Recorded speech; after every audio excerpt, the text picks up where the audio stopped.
United, together, here we stand.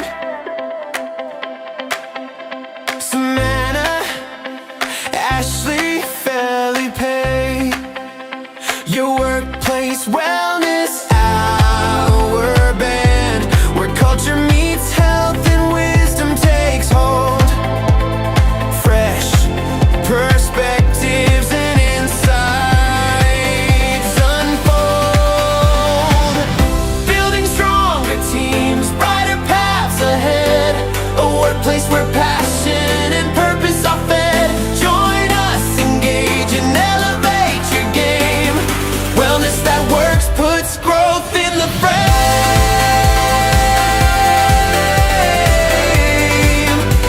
Works puts growth in the frame.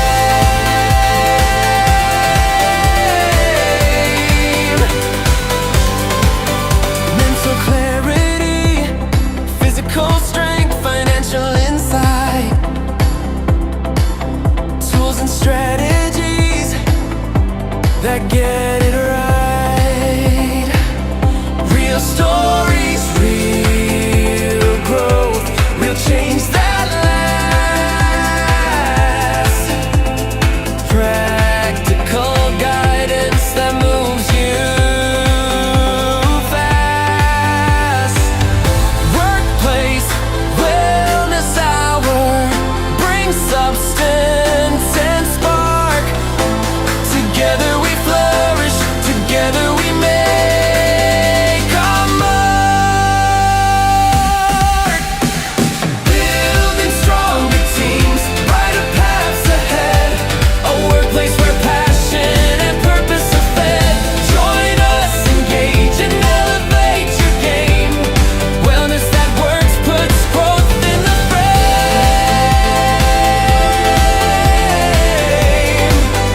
That works puts growth in the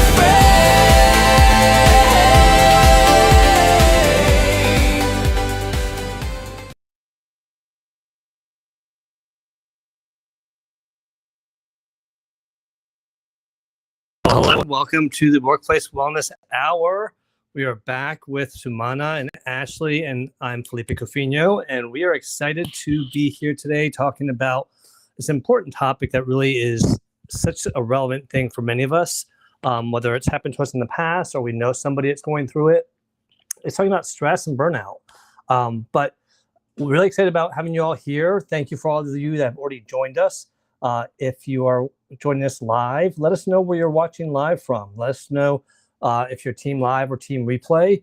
It's already great to see Jason and Nick and Jihan and Kenny and Julian and already here. Go ahead and reshare the room and repost it with your networks. They know that we're going on live because this is going to be an amazing topic room tonight. We are going to be tackling some amazing topics here, and we have some great co-hosts here that have some wonderful insights on it. So before we get started, let's do some quick introductions. I'm going to pass it over to Ashley to start off the introductions and just give us your initial thoughts about the topic today and what have you been up to these past 2 weeks. Over to you. Amazing. Hello, friends. I'm Ashley Fluellen. I am an artist and founder of Dear Imperfect Artist, which is a budding online community of creatives working to build perfectly imperfect creative practices. And how do I feel about this topic? It's very close to my heart because I am navigating burnout right now. I also happen to be a very sleepy artist today. It's been a long day, but I'm really excited. I have some tidbits that I'm excited to share that I learned a couple of weeks ago at a summit I attended. So I think this is going to be a really awesome episode as well. And I will pass over to Sumana. Oh, thanks, Ashley. And I did give Ashley, I think we all did give Ashley permission to leave whenever she wants. So she's not handcuffed or we are not tying her to the stage. So and for everybody else, if you feel like you're tired today, please maybe put it in the chat box and tell us on a scale of 1 to 10, how tired are you?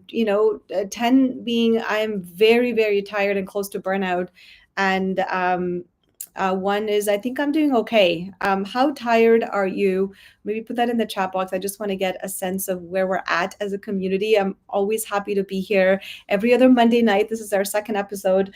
I am, delighted to talk about this. This is one of the things that got me into this space to begin with almost 5 years ago. In fact, I've been thinking and reflecting a lot on my journey as well. And this particular topic of stress and burnout is, although I don't talk about it as much in my space, I feel like this is always the foundation of Jetty Wellness, which, by the way, is what I live and breathe and do. I design evidence-based workplace wellness strategies. We primarily work with businesses, large and medium organizations who are looking for improvement in employee well-being, leadership training, as well as stress and burnout. That's always something that I talk about a lot. I see some comments here. Jackie Hallberg, you said you were a 2, so you're doing okay. Again, put it in the chat box. If you're really, really tired, I want to see some 10s.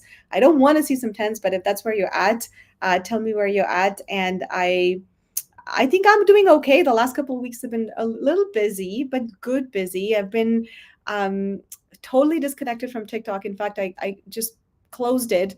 Well, the account's still on, but I'm not posting any content. I made that strategic decision to prevent my own burnout, and also took a bit of a break from Instagram. For the last week, I haven't really posted anything. I've just been working, submitting some proposals, lots of writing, which it makes me feel like I'm back in school, but I really love it. And working out, climbing some mountains, which I try to climb before the snow starts to come in Calgary, which it hasn't yet. We've had a pretty warm fall, so just doing all of that as well, and look forward to this conversation. I'll pass it over to Felipe for some introductions, and let's dive right in. Keep those comments coming. I do see some 1s and 7.5s and 8.5s. I'll put mine in just a moment here. Felipe, over to you. Well, thank you, Samana, and I appreciate what everyone's going through, because everyone's going through different stages. So for me, for those of you who have not had the pleasure of meeting, my name is Felipe Cofino. I am a passionate HR executive. I currently work at PRB, Population Reference Bureau, which is a data research organization that helps improve health and wellness globally by providing data and research around health and wellness topics like fertility, aging, child health, you name it. I'm also currently a LinkedIn top voice, and I'll keep that as long as they give it to me. And I'm currently a published author of an international best-selling children's book called Miranda and Max. So check that out if you want to on Amazon or Barnes & Noble. And it's been doing really well, and people are resonating with it. And there's a little video now that goes along with it if you buy the book.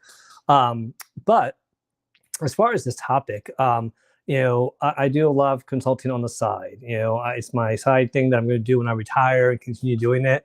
And I have clients right now that are currently, like they said to me, we're not trying to avoid burnout, we are in burnout. But the two clients I'm talking about, one's an entrepreneur and one works in a nonprofit. And they both don't have a out because they're not willing to quit. They care too much about it, or it's their baby, it's their business, and they've been growing it. So for me, it's really important for me to be able to help people wherever I can, whether it's through recruiting, whether it's coaching, whether it's through HR services. I do a lot of work through Cofino Consulting. But with that, let's dive into this topic. I'm going to hand it over to Sumana to lead us off. But before I do that, I want to remind everyone that's here, and I do want to welcome Jay as well. Thank you for coming, Jay. And Jackie, it's great to see you. Go ahead and repost the room with your audience in your network that we're not connected with, and let them know that we're going live right now, so that if this topic can help them, let them join and ask questions, or hopefully benefit from the information that's being shared. Because the first thing I want to acknowledge real quick before I hand it over to Sumana is that you all are here today because you care, and you care enough about your work or your mission or the people that you serve, and you've been giving so much of yourself that maybe it's more than you thought you had to give. And I want to say this clearly, burnout doesn't happen because you don't care. It happens because you do care deeply in many cases. Now, if you're in the corporate world, that might not be the case.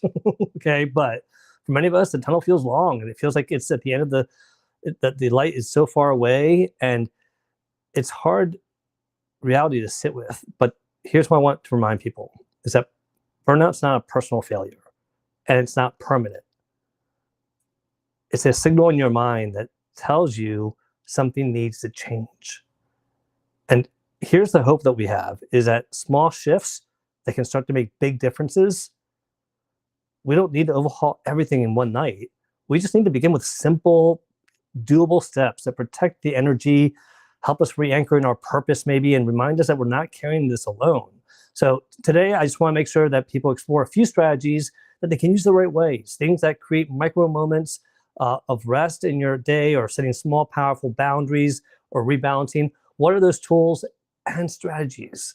Because Samana's going to talk about that. And it's a really important thing to think about. So it's not about ignoring, the weight that you feel. It's about learning how to carry it differently with more care for yourself, really. So as you dive in, I give you permission to pause, breathe, take just one idea from today that you can start practicing right away and just start there. So with that, Sumana, I'm going to hand it over to you. Thank you so much, Felipe and Ashley and the folks in the audience for just getting us started. Being really mindful and checking in with yourself and knowing where we're at is very important. I've been acknowledging Ashley's moving experience as well. Moving is a stressful life event, along with a promotion or a job loss or a wedding, a divorce, death. These are all big stressful life events that can really put you in a massive loss spiral if you are already kind of inching closer to it. So I think it's really mindful to acknowledge that these are stressful times in your life, and stress is physiologically something that is, especially chronic stress, can cause several physiological conditions and damage to our mental health, our physical health, our biology as well. So I think we just have to understand that cortisol can increase, and that happens when you're stressed, and burnout is the consequence of prolonged chronic stress. So I think we all know, maybe give me a thumbs up or not a thumbs up, or maybe in the chat box, maybe just let me know if you kind of understand the difference between what stress is and what burnout is. I think we've talked about it a lot, the dimensions of burnout. I'm not going to mention that again unless you want us to. But what I want to talk about briefly here is what Felipe kind of alluded to, which is it isn't that you are burned out because you don't care. It is because you care. So there is this big element, and I started the conversation by saying that I had to very strategically think, like, what am I going to give up? And sometimes, or most times, I would say, giving up something, negotiating with yourself, negotiating with your boss, and negotiating with your family on what those trade-offs will ultimately help us not get to that burnout stage. So for me, I strategically have been talking about this in my head for almost a month, that I need to take a pause from these 3 different social media platforms that I'm trying to manage, and I need to outsource some of the content development that I'm doing, in addition to all the other elements of business that I have to do, proposal writing, hiring, and things like that. So I knew that I had to do that. I had to give up something. Of course, I love making videos and content and all of that stuff, but I knew I would have to give that up for a short amount of time. So that trade-off element is something I really want you to consider when you think about these micro habits and practices to help you manage that stress and burnout. Now, piggybacking on that, I do want to talk a little bit about the difference between a strategy and a tool. I think what typically tends to happen is in science, we call this an implementation gap, where there is a disconnect between having the right tools for stress and burnout management and using them consistently. And what does that look like? What's our plan? So like I said, my plan earlier this month at the end of summer was I need to be giving up and making some time to outsource or figure out what this content planning would look like, so that I can manage the high intensity of Q4 that I am currently dealing with right now in my business. So in order to do that, I needed to be very clear on what that strategy is and what that tool is. So a very simple kind of explanation between a tool would be, what is the one thing that I'm going to use for me to help me with the how. And the strategy, if you want to think about it, is just the plan. Like, what am I going to do, and what are the steps of this plan? Earlier this morning, I posted a tool that I'm using in my morning routine as a very simple micro habit, because I do a lot of things, and I'm not going to tell you like, hey, do this and do that. You can decide what you want to do. But one tool that I've been consistently using is this tool called an app, which is called How We Feel. Because what tends to happen for me and for most of you when you're experiencing stress and that chronic stress leading to burnout, and especially with jobs in nonprofit industries and in healthcare that I was in, you start to kind of feel like, I want to do everything, but I don't have a moment for myself. Of course, I love journaling and mindfulness apps, but this How We Feel app, if you want to explore on my LinkedIn post from this morning, is such a simple, free tool created by scientists, which basically helps you identify what feeling you're feeling, what emotion you're feeling beyond the umbrella terms that we use, which is I'm tired, I'm stressed, I'm frustrated, I'm feeling like I'm burnt out. But underneath those, big emotions, there's a whole plethora of words that can help us describe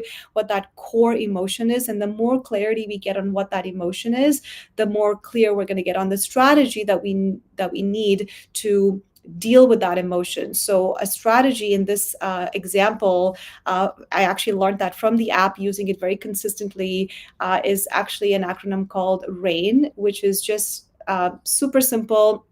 I'll walk you through it in 30 seconds, and I'll pass the mic over to Felipe. For example, in the RAIN technique, or the RAIN strategy, the R stands for recognizing the emotion. The A stands for allowing us to feel that emotion without any judgment, without any triggers, and confirming that, you know what, this is what it is, and I feel the way that I feel. The I stands for investigating and kind of going a little bit deeper, and this is where the journaling component of that app can pop in, where you can actually write like, hey, what's actually triggering me? And let me investigate this a little bit further. And that could be, hey, you know what? I'm getting really stressed out and I'm feeling a little bit like my self-worth is not great. And maybe my investigation has led me to believe that I may need to take a slow break on social media and need to re-strategize. And the N is nurturing, which is just allowing to respond with some kind of a deliberate action that you can do and set an intention for the day. Now, all of this takes me, to be honest, no more than a couple of minutes, and I usually do this in the morning. And lately, because the sunrises in Calgary have been absolutely spectacular, whether I'm coming back from the gym or whether I'm at home before the gym, that's when I typically use the app, and then I use the RAIN technique to kind of close my journaling moment. All of this takes no more than two minutes. And so I have a tool and I have a strategy, and then together I'm using that so that I'm not delaying my action, so that I'm not waiting until 3 months from now when I'm completely burnt out and feeling like I don't have it in me to do anything anymore. So I'll stop there, pass it over to Felipe to hear his thoughts on some micro practices, and also over to Ashley. Yeah, I'm definitely going to hand it over to Ashley, but I love the fact you shared tools there, because I think that's the important thing, is that we can talk about strategy all day, but if you're not actually taking action and using any tools to help you with that strategy, it loses its meaning. And a tool can be something that you don't typically would think about to help you with burnout and stress. A lot of times our relationships do that.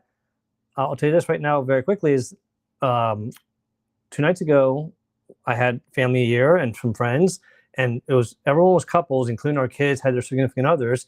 And we've done the communication styles and talked about that here. Well, I had them all do the assessment.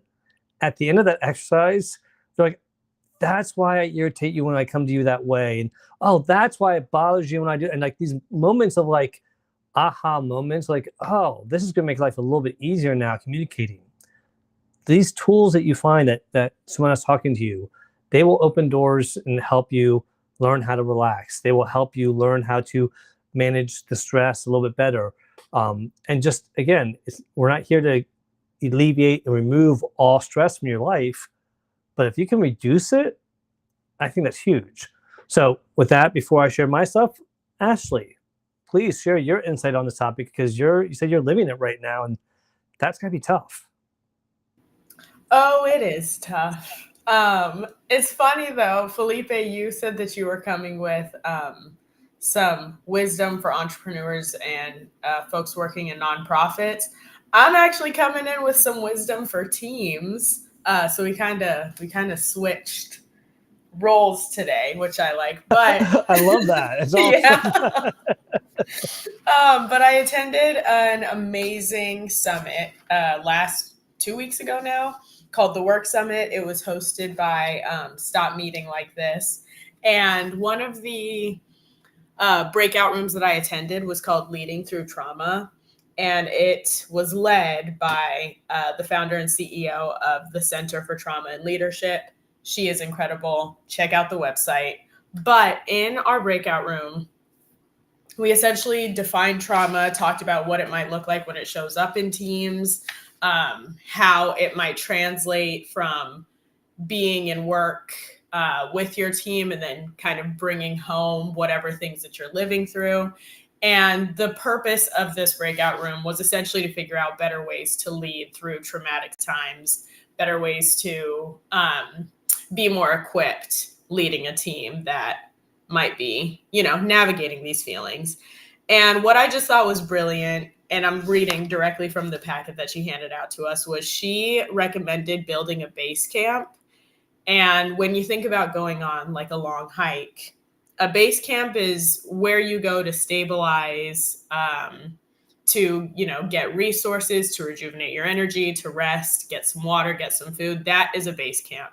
So using a variety of questions, which I'll go through the questions that she provided to support your base camp. She essentially was giving the advice that every team and every person, every relationship needs a base camp to go back to for that rejuvenation and for that regrouping. So some questions that you could ask yourself or your team to support your base camp might be, what are some of the strengths that we can rely on? What are some routines that can support us? Who is on our team and who can offer us support? And then also, how can I communicate with them more effectively that I might need support, or ways that I could ask for their help? What are some practices and activities that help me or us feel grounded or more effective? And how do I know when it is time to slow down and return to base camp? The example that she gave for that last question was that she becomes a B word whenever she knows that she's having a lot of stress. For me, it's sleeplessness. And I also tend to become kind of combative. And I'm seeing that within myself right now. So I know that I need to revisit and rebuild my base camp, but I do think that this is just a really good, quick framework and exercise to help us kind of regroup in these times of stress. And that's all I gotta say. Felipe, what are your thoughts? That was powerful. Thank you for sharing that, because I think going through an exercise like that it can be so enlightening. Like you said, it opens your eyes up to, oh, wait, I am like that. And sometimes we talk about doing self-evaluations and self-discoveries and really assessing ourselves. Those are strategies. This exercise that Ashley just talked about, that was a tool to help you figure it out. And so I really want to make sure that you all take that away, because Samana really highlighted that so well. It's a really important thing to make sure that we all remember. Now, before I get to my points and I share my 5 and we invite people up, I do want to welcome some people that have joined us. It's great to see Christy. Thank you for coming, and thank you for reposting the room. I appreciate that. And Mike LeBlanc, always a songwriter there. And William Rochelle, Bill, it's great to see you. And Gabe Leal, you are just a comic in just all venues. So he's very, very interested in interviewing Copper. As many of you know, Copper is my dog. But unfortunately, Copper sat in front of a camera and talked to Gabe for like 5 minutes one time and didn't move. So Gabe wants to do an actual recording and interview him. We'll see one day. Emron, thanks for coming. And Marcello, my friend, great to see you. And I think that was everyone. If I missed you, I apologize. But so real quick, talking about everything, and Samana and Ashley actually touched on some of my Felipe's 5. But one of the things, Ashley and Samana shared about what they're going through. And I'm pretty transparent a lot, but I don't always share in great detail. But just to give you a picture, because my stress levels, they spike a lot. And part of it is the work and my team. I'm worried about my team and making sure that they are staying in burnout, that there's things I'm doing to help them. Like I just did training on AI to help them find ways to use AI to save time, and so that they can have more time for creativity, strategy, and rest. But also, I'm Gen X. I'm a sandwich generation. I got my mother and my kids living with us, and so having that's a little bit of stress. Obviously, worrying about your elderly mother and your kids. But I also have two siblings that had to move in with us temporarily, which I'm glad we're able to help.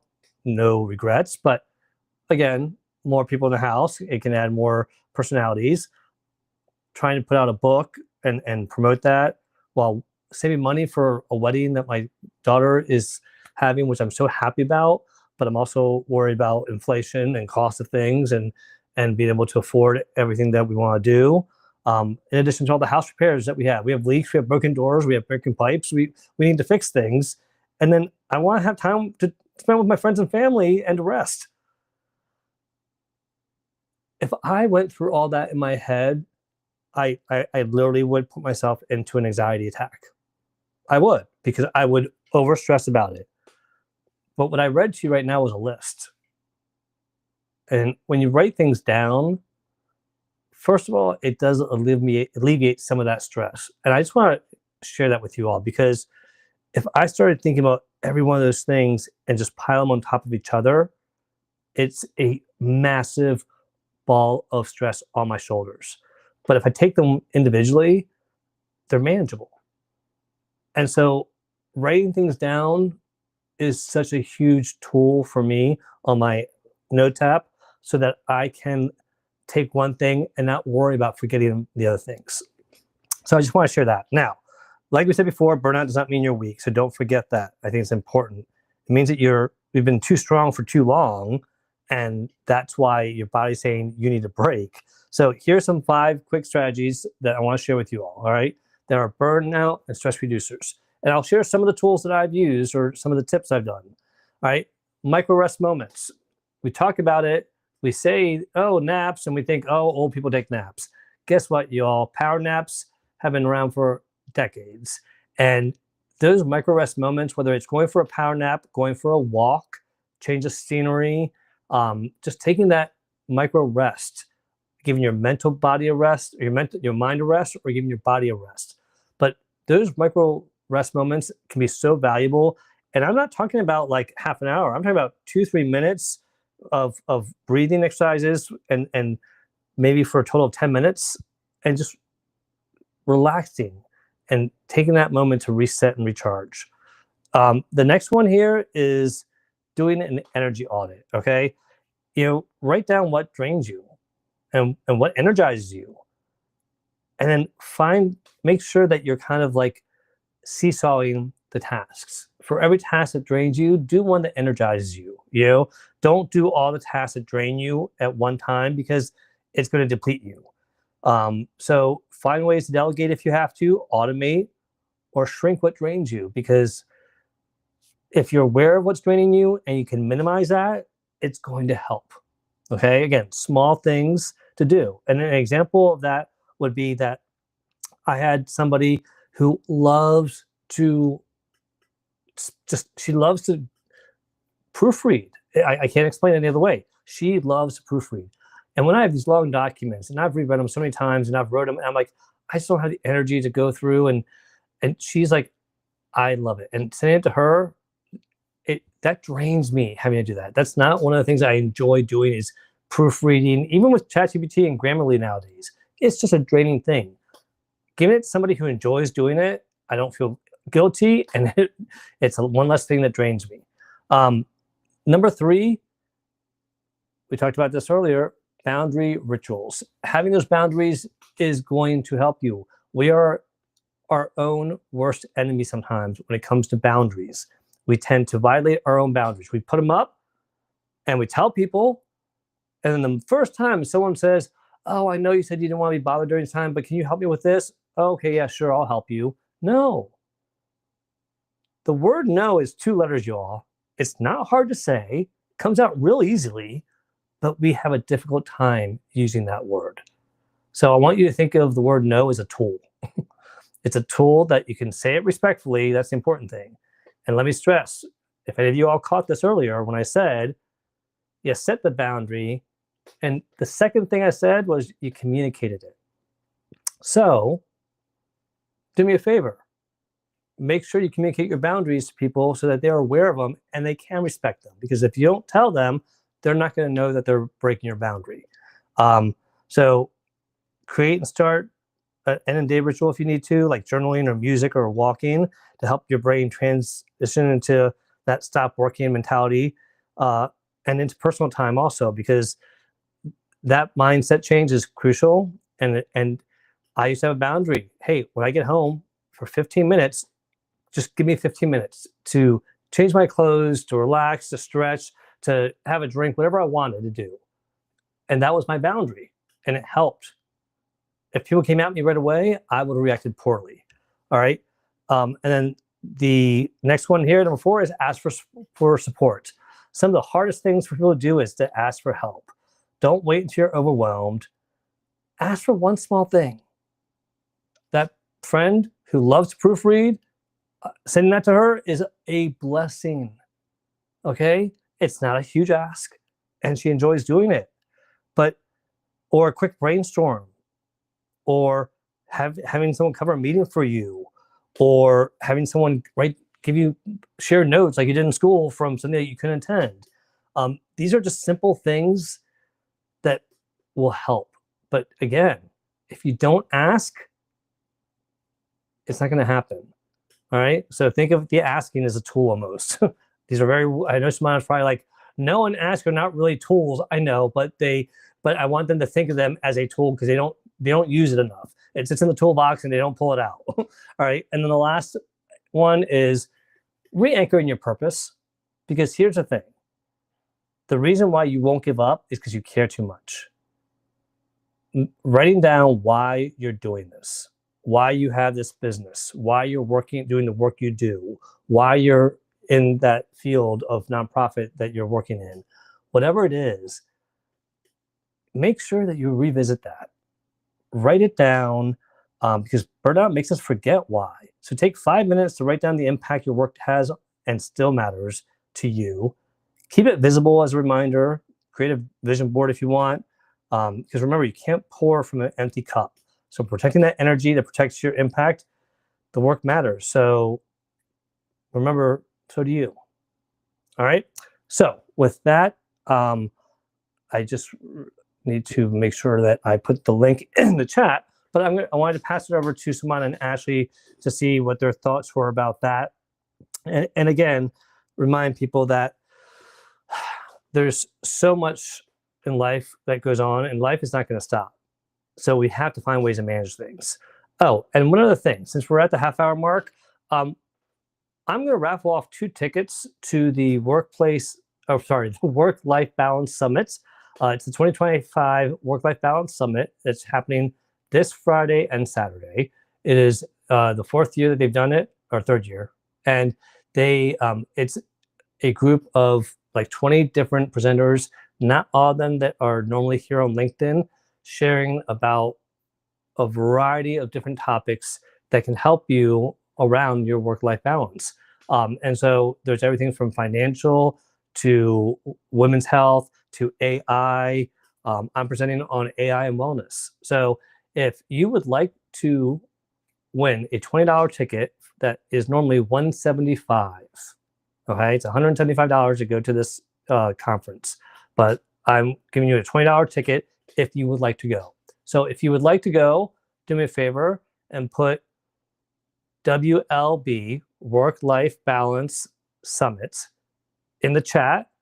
And at the end of the show, I will pull a name and announce the winners. All right. So go ahead and put in the chat Work-Life Balance Summit or WLB, and we will add you into the raffle.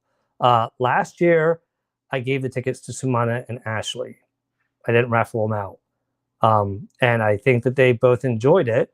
But this year, I wanted to give other people a chance to attend. So let me know. And with that, I'll hand it over to you, Sumana. Actually, I think I would love to pass it over to Ashley. I was just talking in the chat about capacity versus capability. I know that capacity is low right now for Ashley, so if she needs to go, she can. I will just let her debrief, and maybe she can leave if she wants to. I was just typing in the chat those exact words. So yes, that sounds amazing.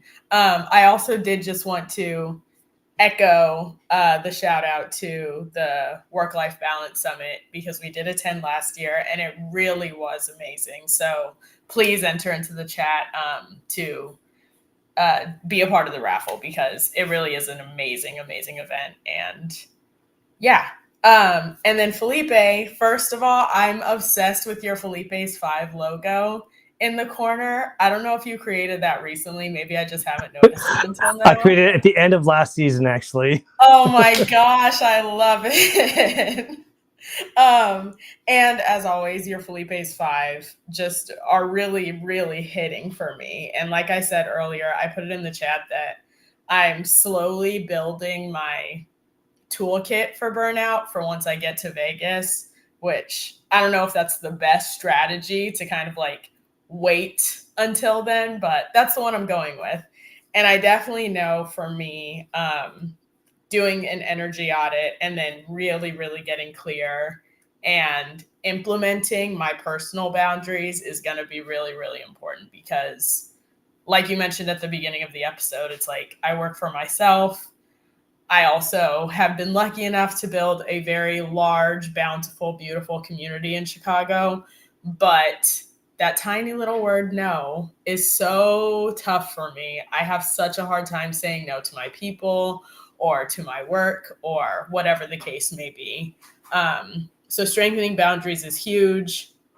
Of course, asking for support. And then for me, I know that 2026 is really going to be a year of re-anchoring in purpose. So I'm glad that you brought that up too. But yes, these are great. This has been a wonderful episode. I think my time has come. I need to eat dinner and go rest and recharge and take care of yourself. Go rest and recharge. Yes.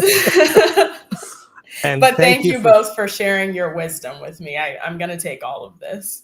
Well, thank you for sharing your wonderful wisdom and insight with us, and taking the time even when you're not feeling the best. So we appreciate you, and just know that we're here for you. And I'm glad that you're taking something away and practicing it. So thank you. And I don't think I'll be on our next show, but the next time you'll see me, I will be in Vegas, and I'm so excited to regroup then. So in a month, I'll be back. All right, happy moving. Thank you. When you get to Vegas, can you play $5 on Black 8 and roulette for me? I absolutely will, and I'll let you know how it goes. All right. All right. Bye, everybody. Bye. Well, listen, before we go to Sumana, I just want to let everyone know that I put in the chat the link to join us on stage. So feel free to join us on stage if you want to ask a question or share some of your insight around stress and burnout. Sumana, over to you. I loved all of your strategies, Felipe. I'm going to put you on the spot here, because I heard you say a lot of things that are on your plate. And I also heard you say, I'm really worried about my team. And that made me worry about you.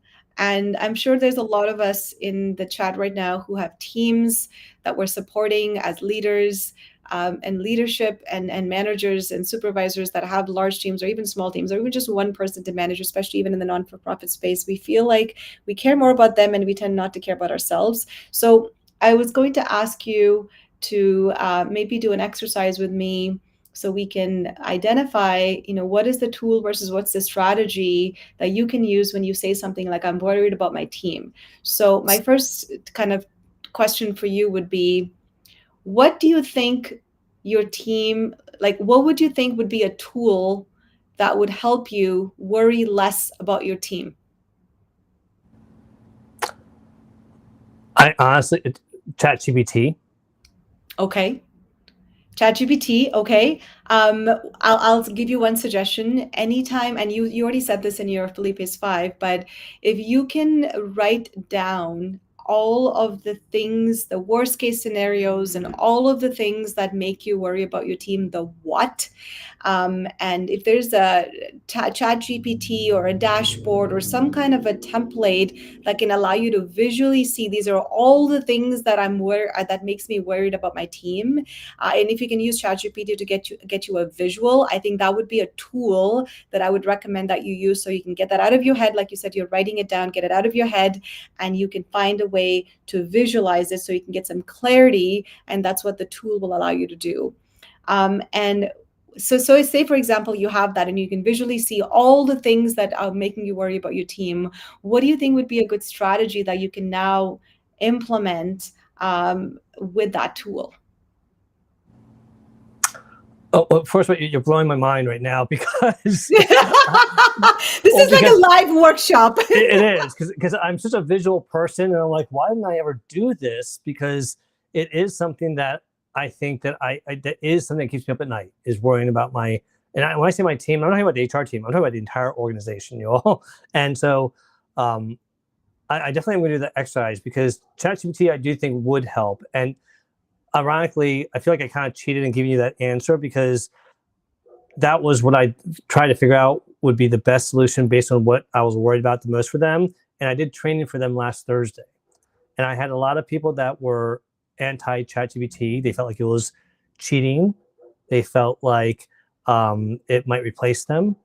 It felt like it wasn't going to be as smart as they were as far as their expertise, which is probably right in many cases. But what we did at the end was I said, okay, we're going to do a breakout, and I want you all to come up with a use case that you think might work now that you know about all these features, because they didn't know about like deep research or create an image.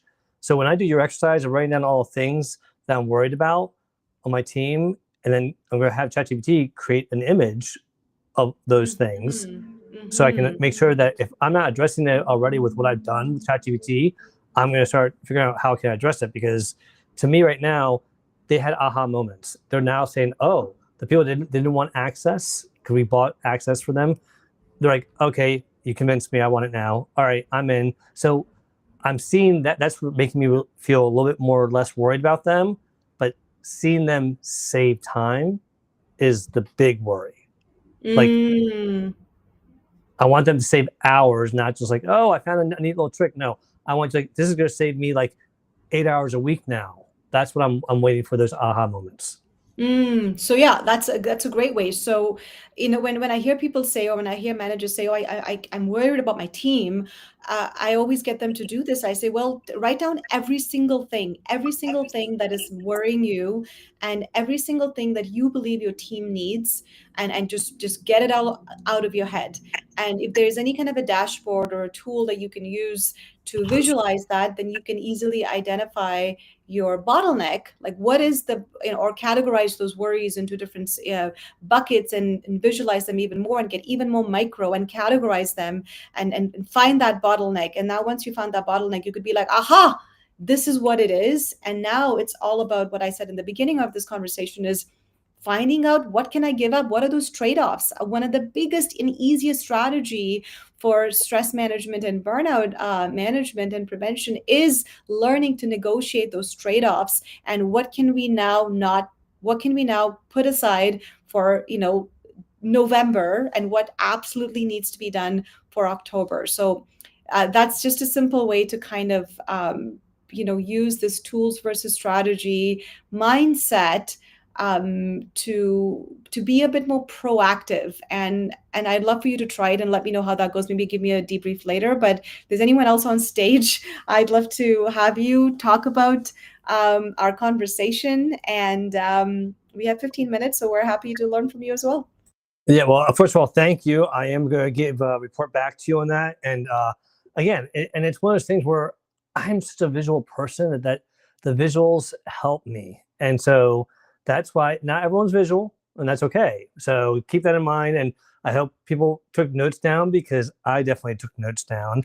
And just so you all know, for the 2350 network that's doing the the Work-Life Balance Summit, I'm not seeing a whole lot here. So it might be an easy win for you all if you want to go. But with that, Marcia Lee, it's so wonderful to see you. I think you were our first guest 4 years ago, and so wonderful to still see you coming back. How are you, my friend? I'm okay. How y'all doing? Good, good. Good, good. So it's been a lot going on. So I have to kind of step away when I need to. And sometimes it's always not about commenting. Sometimes it's just sitting back, reading the room. And just like you said, your boundaries and all of that. So um the well-being part, people don't really understand, I think sometimes how important that is. And working with people that really understand how important that is. And I'm not going to elaborate about my workplace too much today because I don't have the bandwidth for them right now. But it's what it is. People are stuck. I'm still there for a minute because my brother has early stages of dementia, and it's been a lot. So I need to have a job that's flexible because when I got to go, I got to go. So this is not the time for me to try and make a move for what it is. But I'm still active in my community. I still be outside because outside has been saving my life. Outside is a drug for me. Outside is a legal form of getting high. I need outside. I need my community. I need my nieces and nephews in the community. I need them. Of course, my biological family as well, but I need my community. It's really been holding me down. LinkedIn, it's been okay. I know everybody got their clicks and what I do and live for a while.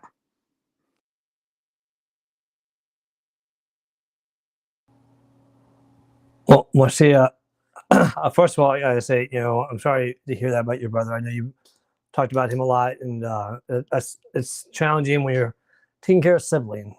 I can relate a little bit, but working with people who understand, that's a huge thing. And it's tough when you don't have that. It's it sucks. I'm grateful that you have that flexibility so that you can be there for your family, but like you said, you feel like you're kind of stuck in a way. So I'm hoping that something gives. Maybe there'll be some changes in the workplace. I know you've been waiting for a while, but sometimes it just takes one person to leave to make a big change. But I'm so grateful that you have your community. You are. I know you've made a big impact on your community and the people that you touch at work and in your home as well as your community. But I'm so glad that it's good for you and for your mental health because we all need that. We need that escape, that place where we can re-energize and feel like you can be yourself or just do something that you love. And spending time with your community is a huge thing to be able to do. So I'm so grateful that you have that, and I'm glad that you're aware of it and you're practicing it so that you're able to deal with all the rest of the stuff in your life. Sumana? My love and support for you, Marcia. I know how hard this must be for you, and we're so grateful that you made the time to come on stage and chat with us. We're talking about tools and some ways that we can help kind of manage our emotions during difficult times, and so that we're not allowing our body and our mind to reach chronic stress and burnout. Find some ways to do that. I know you do a lot of community work, and social support and it's scientifically proven that it protects you from burnout and stress. So having people around you is one of the smartest thing that you're already doing, but also kind of managing your own emotions and tracking your own emotions. That's important so that you can be gentle with yourself and nurture your well-being when we're caregiving for another family member. Our well-being always takes the back seat. So, and I know it's very hard to say, hey, you should do it, but if we can even add that, this whole conversation's about micro practices. So 2 minutes a day, 30 seconds a day, whatever little, sometimes you just have to be a little scrappy and find and ways to protect ourselves. And if you can find some creative ways to protect yourself during this time, and if there's anything we can do to help support you, we're happy to do that. But know that social media, no matter what, you know what, we're always here for you. I'm doing all kinds of things to protect myself from social media as well. Don't worry about that. But I do want to congratulate you. I know I saw that you're speaking at a TEDx. How did that go? Did that already happen? I know I missed a couple posts. Do you want to tell us a little bit about that? We haven't missed anything. We just got word from the organizer. They're pushing it back to the end of November, so which is good. I have time to really make sure that I'm ready. So again, thank Okay. you for the support. And again, I do things to keep myself well, but I had three brothers. Now two of them are deceased. It's only my brother and my sister now. So, and my brother this is his 15-year surviving cancer. My brother got a bum deal. I'm mad as shit about that. I'm not even trying to even wash my mouth today. He got the bum in. It feels like dementia as a fraternity that he didn't want to pledge. Yeah. So thank you. Well, Thank you. that you're right. It does suck. That's a bad deal. But Marcia, first, congratulations on the TEDx thing. I didn't know about that. That's awesome. I can't wait to see that. So, and I'm glad that you have some time to practice, because I know that they can be stressful, but I know that you're going to be a pro. So I can't wait for that to happen. And I really hope that everyone out there does try to take something away from today's talk to really help themselves. Just one thing. Don't try to take on everything that we've mentioned. Just do one thing. And real quick with the comments, I don't know who LinkedIn user is that's paired. I think it's coming from Samana's page. But how old do you think I am that I am already thinking about retiring? No, that is not why I'm worried about my team. So thank you for whoever that LinkedIn user is. And Jay, you had a question. Do we believe that in the future, stress and burnout will be caused by employee layoffs because employees worry about their jobs will be jeopardized by robots and automation? I think that stress, the worry about layoffs has always caused stress in any organization. So that's always been a factor. With the robots and automation, here's what I'll say about that.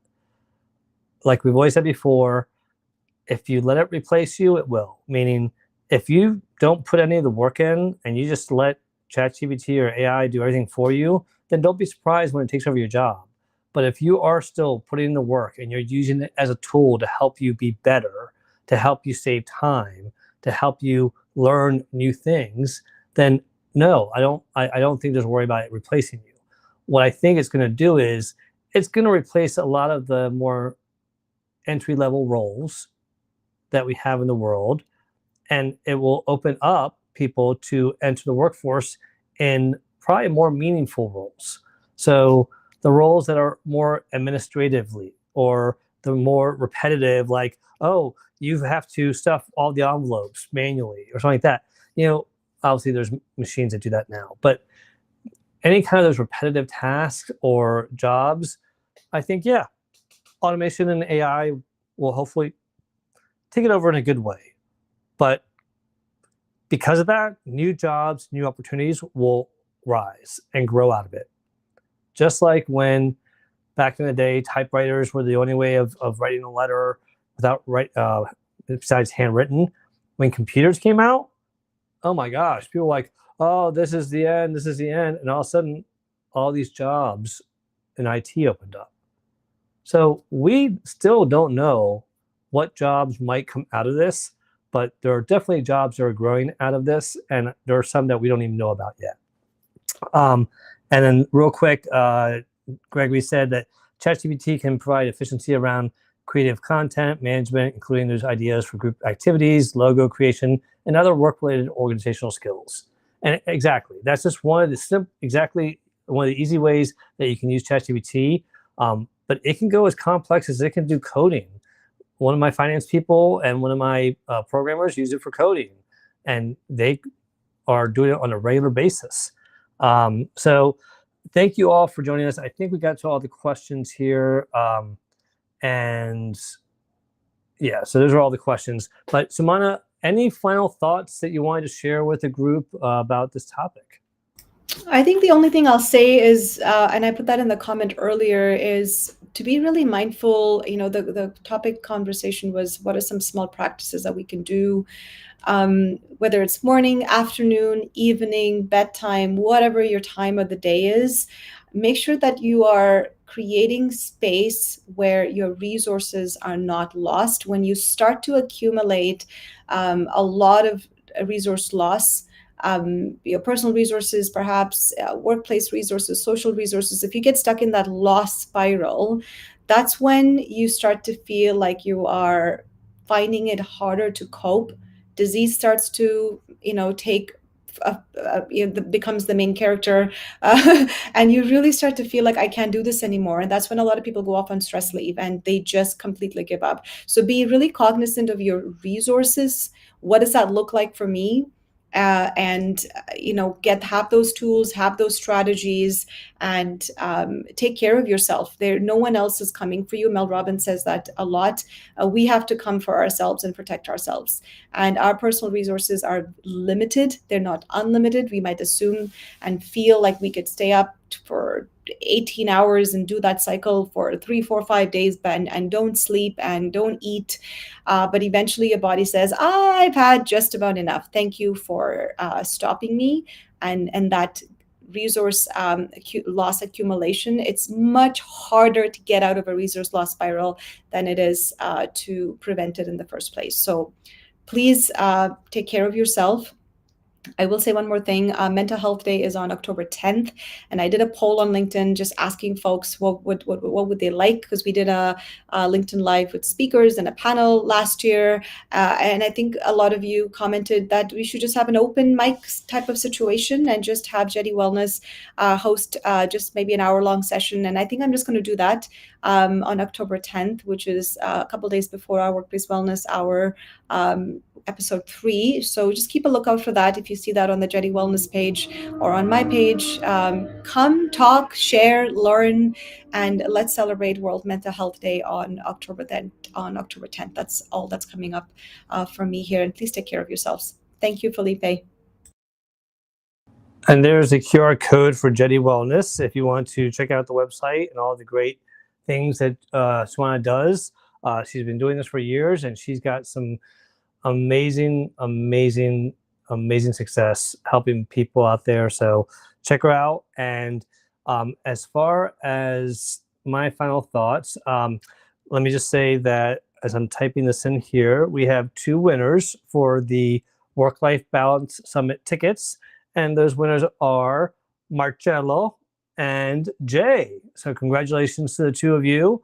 I'll reach out to you all separately with the information, but I'm going to just put it in the chat right now. Congratulations to, well, I guess I could probably do this after the fact, but as I'm typing, wanted to just remind everyone that, share what's the one takeaway you had today in the comments. What was something that you're going to start practicing and using? Because here's the thing, it's a chance for you to hold yourself accountable to what you're going to do to improve your stress and burnout. And it's up to you to really make sure that people have that you have the tools and the strategy to be able to do that. So, and I'm sorry, I just realized there's 2 J's in there. So I'm putting down the name of the J that won, and now it is in the comments. All right. With that being said,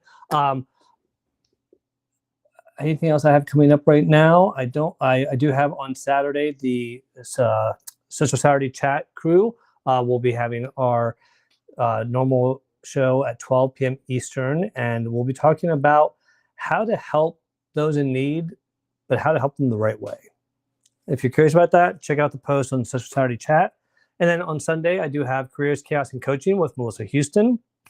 And then I'll be back here in 2 weeks with Sumana Jetty, and we will be tackling on another topic around workplace wellness. If you have a topic, as always, that you would like us to join, please go ahead, or I'm sorry, for you like us to tackle, please put it in the comments or DM us, and we would love to be able to tackle that topic for you and have you join us on stage, possibly.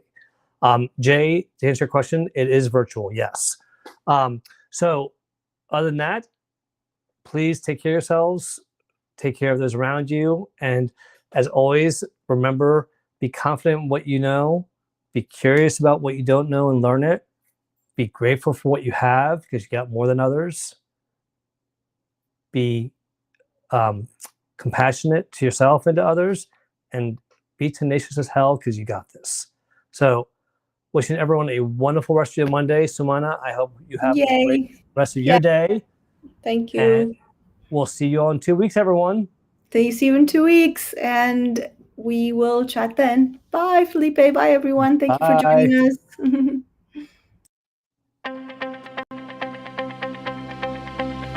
Unite.